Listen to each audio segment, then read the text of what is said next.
Students moving on to the next topic that is related to decimals. अब किसी भी fraction को decimal में किस तरह कन्वर्ट करना है वो आप लोग बेहतर जानते हैं, लेकिन for the sake of revision हम थोड़ा सा इसको देख लेते हैं। एवरी फ्रैक्शन वेदर प्रॉपर और improper can be expressed in decimal form.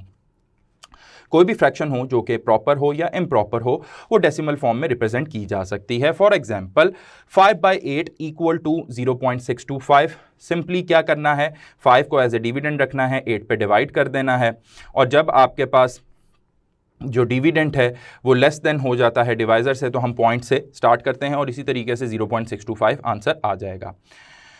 And 3/4 अगर हम देखें तो वो 0.75 होता है। तो यू बेटर नो कि हमने किसी भी फ्रैक्शन से डेसिमल में किस तरह जाना है। तो decimal to fraction conversion, in order to convert a decimal to fraction we write 1। अब हमने क्या करना है कि डेसिमल से फ्रैक्शन के अंदर अगर हमने जाना हो, ये तो मैंने ऊपर आपको बताया कि कोई भी फ्रैक्शन हो उससे डेसिमल में कैसे जाना है। अब डेसिमल से फ्रैक्शन में किस तरह जाना है वो देख लेते हैं। In order to convert a decimal to fraction we write 1 under the decimal point and place as many zero as there are digits to the right of the decimal point। उसका कहने का क्या मकसद है कि 0.2 है तो पॉइंट के नीचे जो है आप 1 प्लेस कर दें और पॉइंट को रिमूव कर दें, और पॉइंट की राइट साइड के ऊपर जिस तरीके से 0.2 पॉइंट की राइट साइड के ऊपर कितने डिजिट्स हैं 1, उतने जीरोस डिनोमिनेटर में 1 के साथ प्लेस कर दें तो दैट बिकम्स, और न्यूमरेटर आपके पास फिर 2 अलोन रह जाएगा, ओवर 10 हो जाएगा। सिमिलरली 0.314 पॉइंट को रिमूव करें, नीचे 1 आ जाएगा और पॉइंट के बाद कितने डिजिट्स हैं, यस 314 हैं, जो कि 3 डिजिट्स हैं वो आप 1 के साथ लगा देंगे और न्यूमरेटर में 314 अलोन रह जाएगा। And similarly 2.23 that is 223 divided by 100। तो ये दोनों की ही कन्वर्जन आप लोगों को अपने एंड पे बेसिक जो है इंफॉर्मेशन होगी। कुछ की फैक्ट्स देख लेते हैं। The denominator of a fraction can not be zero. Denominator किसी भी फ्रैक्शन का जीरो नहीं हो सकता, because if it is zero then it becomes undefined. फिर द रेसिप्रोकल और multiplicative inverse of an integer is always a fraction except zero.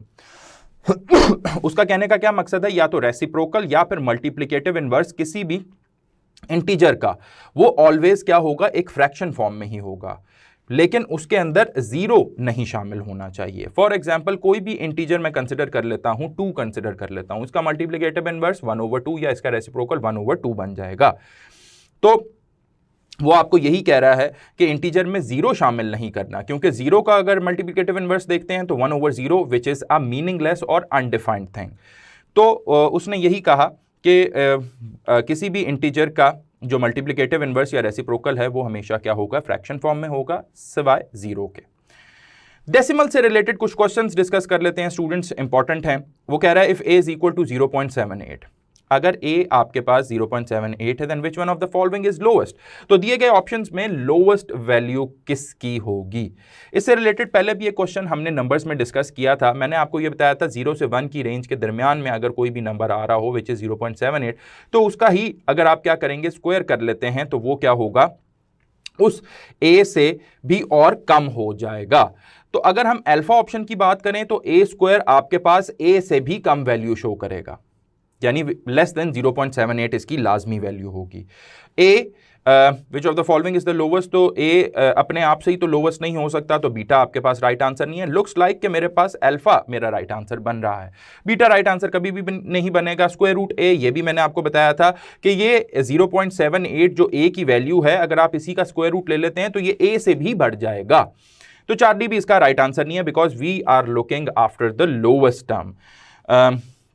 1/a देखें तो 1/a भी अगर आप देखेंगे तो रेसिप्रोकल भी अगर आप लेते हैं तो वो भी इंक्रीज हो जाएगा, बिकॉज 1/a अगर आप कंसिडर करें यानी 1/0.78, तो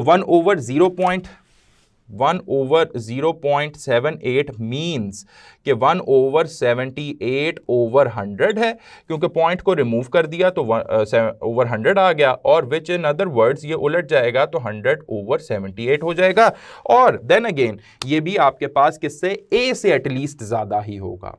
सिमिलरली 1/a² को अगर आप देखें, अब हमने क्या किया, 1/0.78 का स्क्वायर कर लिया, इट मींस 1/78/100 का स्क्वायर कर लिया, इट मींस के 10000/78 का स्क्वायर है। तो ये भी देन अगेन आपके पास ए से एटलीस्ट वैल्यू ज्यादा ही देगा। तो लोवेस्ट हमारे पास अकॉर्डिंग टू आर जजमेंट वो अगर हम देखें तो 0.78 का जो स्क्वायर होगा वो 0.78 से भी कम हो जाएगा। तो राइट आंसर इस लिहाज से अल्फा ही बनता है। तो कैलकुलेट करने की कोई जरूरत नहीं है, सिर्फ ये बात याद रखनी है। क्वेश्चन नंबर 11 देखते हैं। क्वेश्चन नंबर 11 में आपसे क्या कह रहा है,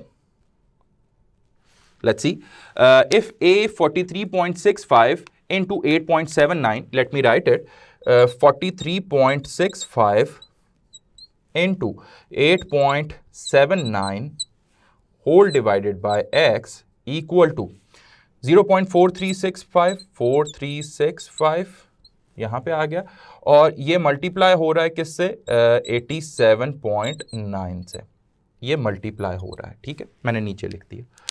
फिर इसमें वो पूछ रहा है then value of x is, तो एक्स की वैल्यू हमने बतानी है। तो सबसे पहले हम ये करते हैं कि एक्स को एक साइड पे ले जाते हैं और यहां पे जो पॉइंट्स हैं इनको भी सॉल्व करते जाते हैं। क्योंकि मैं गौर कर रहा हूं तो 43.65 और यहां पे 4365 ही है, 879 है, यहां पे भी 879 है। तो इनके डेसिमल पॉइंट्स को रिमूव करते हैं और फिर इसको सिंप्लीफाई करते हैं और एक्स की वैल्यू फाइंड आउट करते हैं। मैं at the same time x को उधर भी लेके जा रहा हूं इक्वालिटी की इस साइड पे और पॉइंट्स को भी रिमूव कर रहा हूं। तो 4365 हो जाएगा, पॉइंट रिमूव किया 1 और कितने डिजिट्स थे, पॉइंट के बाद 2 थे तो मैंने 2 जीरो लगा दिए। ये सारा मल्टीप्लाई होगा किससे, 8.79 से, जिसका भी पॉइंट रिमूव कर दिया गया, और पॉइंट के नीचे 1 और पॉइंट के बाद कितने डिजिट्स हैं, 2 डिजिट्स हैं राइट पे, तो उतने ही जीरोस लगा दिए। अब ये क्या होना था, ये आपके पास इधर जाके डिवाइड होना था। इक्वालिटी की इस साइड पे था तो हमने इधर आके इसको डिवाइड करना है। तो जब इसका भी पॉइंट रिमूव करेंगे तो इक्वालिटी की इस साइड पे स्टूडेंट्स अगर आप गौर करें तो ये 4365 ओवर 10,000 बन जाएगा। तो ओवर 10,000 होगा, वो 10,000 मैं यहां पे लिख रहा हूं, और ओवर कितना हो जाएगा, 4365 हो जाएगा। और इसके लिहाज से अगर देखूं तो ये 879 ओवर 10 हो जाएगा। तो 10 इधर था, इधर आके मल्टीप्लाई हो जाएगा और 879 ये लिख रहा हूं, और यस इक्वालिटी की साइड पे x हो जाएगा। तो ये एक स्टेप मैंने डायरेक्ट कर दिया। ये 879 से कैंसिल, 4365 से cancel, number of zeros cancel करने हैं, ये 2 जीरो, ये 2 जीरो कैंसिल, ये 2 जीरो, ये 2 जीरो कैंसिल। तो रिमेनिंग मेरे पास क्या बचता है, यस मेरे पास सिर्फ एक ही वैल्यू बचती है, दैट इज 10। तो x will be equal to 10 और डेल्टा में हमारा आंसर मौजूद है और वही राइट आंसर है। प्रैक्टिस क्वेश्चन आपने लाजमी देख लेना है, डेसिमल्स के बहुत ही इजी क्वेश्चन है आपकी बुक के अंदर, लाजमी मार्क कर लें। 28, 33, 37, 42, 43, 47। मेरी कोशिश ये होती है स्टूडेंट्स के आपको थोड़े बहुत टेक्निकल और ट्रिकी क्वेश्चंस करवाऊं और आसान क्वेश्चन आपके एंड पे छोड़ दूं। मार्क कर लीजिएगा और लाजमी इनकी प्रैक्टिस भी कर लीजिएगा।